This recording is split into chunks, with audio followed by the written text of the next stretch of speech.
Expect the unexpected திங்னு சொல்லுவாங்க. So இப்போ அதுதான் நடந்திருக்கு. நம்ம சூப்பர் ஸ்டார் ரஜினிகாந்த் அவர்களுடைய 173வது படத்தினுடைய அனௌன்ஸ்மெண்ட் போஸ்டர் அப்படிங்கிறது இன்றைக்கி ரிலீஸ் ஆயிருக்கு அப்படி தான் சொல்லியாங்கணும். ஆக்சுவலி இதை பற்றி நேற்றே நம்ம வீடியோ போடலாம் தான் இருந்தோம். பட் நேற்று வந்து பார்த்திங்கன்னா ஒரு சைடு வந்து சிபி சக்கரவர்த்தி டேரக்டர் சொல்லிட்டு இருந்தாங்க, இன்னொரு சைடு வந்து ராம்குமார்னு சொல்லிட்டு இருந்தாங்க. ஸோ ஃபைனல் கன்ஃபர்மேஷன் கிடைக்கிற வரைக்கும் நம்ம வீடியோ போட வேண்டாம்னு இருந்தோம். பட் அதுக்குள்ளே அஃபீஷியல் அப்டேட்டே வந்துருச்சு தான் சொல்லியாங்கணும். So yes, Sibi Chakravarthi is gonna be the director of Thalaivar 173. So இந்த போஸ்டரை பார்த்தாலே தெரியுது ஒரு வின்டேஜ் ரஜினி சாரோடைய ஒரு ஸ்டோரி லைனாக இந்த கதையை வந்து இருக்க போகுது அப்படின்னு. ஸோ இந்த போஸ்டரை பற்றின டீகோடிங், அது மட்டும் இல்லாமல் சிபி சக்கரவர்த்தி வந்து எப்படி இந்த ப்ராஜெக்ட்குள்ளே வந்தார் அப்படின்னு ஒரு இன்ட்ரெஸ்டிங்கான ஸ்டோரி இருக்குன்னு தான் சொல்லியாங்கணும். ஸோ இந்த எல்லா விஷயத்தை பற்றி இந்த வீடியோவில் வந்து நம்ம டீட்டெயிலாக பார்க்க போகிறோம். ஸோ முதல் விஷயமாக டைரக்டர் சிபி சக்கரவர்த்தி எப்படி இந்த ப்ராஜெக்ட்குள்ளே வந்தார் அப்படிங்கிறத பார்க்கலாம். ஆக்சுவலி டான் படத்தோட ஷூட்டிங் டைமில் பேரலாக வந்து சிபி சக்கரவர்த்தி வந்து இன்னொரு கதையை வந்து எழுதிட்டு இருந்தார்.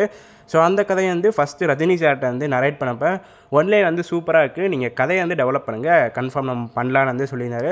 ஸோ நம்ம சிவி சக்கரவர்த்தியும் கதையை வந்து டெவலப் பண்ணிட்டே இருக்க நம்ம ரஜினி சார் அடுத்தடுத்து ப்ராஜெக்ட் வந்து சைன் பண்ணிட்டு இருந்தார்.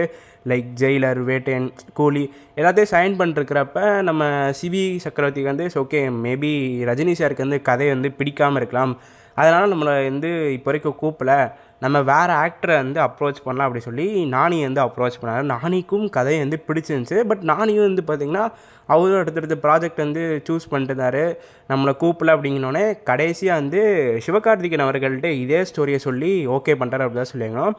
ஆக்சுவலி SK24 வந்து சிபி சக்கரவர்த்தி அவர்கள் தான் டைரக்ட் பண்ண வேண்டியது. ஸோ நம்ம சிவகார்த்திகேயன் அவர்கள் திடீர்னு வந்து கடைசியில் பராசக்தி படத்தை சைன் பண்ணி அவர் ஷூட்டிங் போனனால ஸ்டோரி வந்து ரொம்பவே டிலே ஆகிட்டுன்னு தான் சொல்லியாங்கணும். ஸோ நம்ம சிபி சக்கரவர்த்திக்கும் வந்து யாருமே வந்து கால் ஷீட்டு கொடுக்கல, கால் ஷீட்டுன்னு நம்ம சொல்ல முடியாது, அந்த கதையை வந்து யாருமே ஓகே பண்ணல அப்படி தான் சொல்லியாங்கணும்.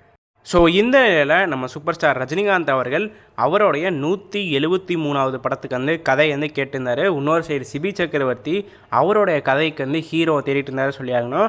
ஸோ அப்படியே நாட்கள் போக போக ஒரு நாள் வந்து பார்த்திங்கன்னா நம்ம சூப்பர் ஸ்டார் ரஜினிகாந்த் அவர்கள் சிபி சக்கரவர்த்திக்கு ஃபோன் போட்டு ஏதாவது கதை வந்து இருக்கா இல்லையா, நீங்கள் நம்மகிட்ட சொன்ன கதைக்கு வந்து ஹீரோ யாராவது நீங்கள் செலக்ட் பண்ணிட்டீங்களா இல்லையா அப்படின்னு ஒரு ஸ்மால் டிஸ்கஷன் போய் கடைசியாக அந்த கதையை வந்து நம்ம ரஜினிகாந்த் அவர்கள் நரேட் பண்ணி இப்போ ஃபைனலைஸ் பண்ணியிருக்காங்க அப்படி தான் சொல்லியாகணும். ஸோ இப்போ ஃபைனலி வந்து பார்த்திங்கன்னா ரஜினி சாரோடைய 173வது படத்தை வந்து சிபி சக்கரவர்த்தி வந்து டைரக்ட் பண்ண போகிறாரு அப்படின்னு அஃபீஷியலான அனௌன்ஸ்மெண்ட்டே வந்திருக்கு தான் சொல்லியாகணும். ஸோ இரண்டாவது விஷயமா இந்த போஸ்டரை பற்றினா டீகோடிங்ஸ் வந்து பார்த்தலாம். ஸோ இந்த போஸ்டரில் முக்கியமாக ஹைலைட் பண்ணி காட்டுற விஷயம் வந்து பார்த்திங்கன்னா சிசர்ஸ், அது மட்டும் இல்லாமல் பாஸ்போர்ட், அது மட்டும் இல்லாமல் அந்த சிசர் கிட்டலாம் பார்த்திங்கன்னா லைட்டாக நூலாக இருக்குது. ஸோ இதெல்லாம் பார்த்தாலே ஏதோ ஒரு டெய்லர் பேஸ்டு ஸ்டோரி ஃபாரினில் நடக்கிற மாதிரி காட்ட போகிறாங்க. மேபி ரஜினி சார் வந்து ஒரு டெக்ஸ்டைலோட ஓனராக இருக்கலாம், அல்லது டெக்ஸ்டைலில் வேலை பார்க்குற ஒரு எம்ப்ளாயாக இருக்கலாம். ஏன் இப்படி சொல்கிறேன்னு பார்த்தீங்கன்னா, ஜென்ரலாக ரஜினி சாரோடைய பழைய படம்லாம் எடுத்திங்கன்னா ஒரு சின்ன சின்ன கேரக்டர்ஸ் வந்து பண்ணுவார். என்னதான் அவர் வந்து ஒரு மிகப்பெரிய ஹீரோவாக இருந்தாலும் கூட ரொம்பவே ஒரு ஸ்மாலர் ரோல்ஸ் தான் பண்ணுவார். இப்போ நீங்கள் அண்ணாமலை எடுத்துக்கோங்க, முத்து வந்து எடுத்துக்கோங்க, அந்த சின்ன ரோல்லேருந்து பெரிய ரோலுக்கு போகிற மாதிரி ஒரு டிரான்சிஷன் வந்து காமிட்டவங்க. ஸோ மோஸ்ட் ப்ராப்ளி ஒன்று சின்ன ரோல் இந்த தலைவர் 173 பண்ணுறதுக்கான வாய்ப்பு இருக்குது. சின்ன ரோல் அப்படின்னா அந்த டெக்ஸ்டைலில் ஒர்க் பண்ணல ஒரு எம்ப்ளாயியாக, அப்படி இல்லைன்னா அந்த டெக்ஸ்டைலோட ஓனராக காட்டுறதுக்கான சான்ஸ் வந்து இருக்குது. ஸோ எனக்கு தெரிஞ்சு ஓனராக தான் காட்ட போகிறாங்கன்னு நினைக்கிறேன். பிகாஸ் அந்த போஸ்டர்லாம் பார்த்திங்கன்னா ரொம்ப கிராண்டாக இருக்குது. பார்ப்போம், இப்போ நமக்கு இதுக்கப்புறம் தான் அப்டேட்ஸ்லாம் கொஞ்சம் கொஞ்சமாக வரும். ஒரு வருஷம் இன்னும் டைம் இருக்குது படம் ரிலீஸ் ஆக. பொங்கல் 2027க்கு வரப்போகுதுன்னு சொல்லிட்டாங்க. ஸோ அது மட்டும் இல்லாமல் சைடில் வந்து பாஸ்போர்ட்லாம் இருக்குது. ஸோ அதை எல்லாத்தையும் வச்சு தான் சொல்கிறேன். ஸோ அது மட்டும் இல்லாமல் இந்த படத்தோட மியூசிக் டைரக்டர் வந்து நம்ம அனிருத் ரவிச்சந்திரன்னு சொல்லியிருக்காங்க. ஸோ கிட்டத்தட்ட 2023 ரிலீஸ் ஆன ஜெயிலர்லேருந்து அடுத்த வருஷம் ரிலீஸ் ஆக போகிற நம்ம தலைவரோட 173வது படத்தை வரைக்கும் நம்ம ரஜினி சார் எல்லா படத்தையும் வந்து அனிருத் அவர்களை நம்பி வந்து கொடுத்துருக்காரதா சொல்லியாங்கணும். என்ன தான் எல்லா படமே ஒரு சூப்பர் டூப்பர் ஹிட்டாக இருந்தாலும் கூட எனக்கு இருக்கிற கேள்வி வந்து என்னென்னா, உங்களுக்கு வேறு மியூசிக் டைரக்டரே கிடைக்கலங்க. லைக் எல்லா படமே நல்லா தான் இருக்குது. ஸோ இப்போ வேறு ஷேட் ஆஃப் மியூசிக் டைரக்டர் போனீங்கன்னா உங்களுக்கு டிஃப்ரெண்ட்டான சாங் கிடைக்கும். அவங்க ஒரு டிஃப்ரெண்ட்டான வேலை ரஜினி சார் வந்து எலிவேட் பண்ணுவாங்க.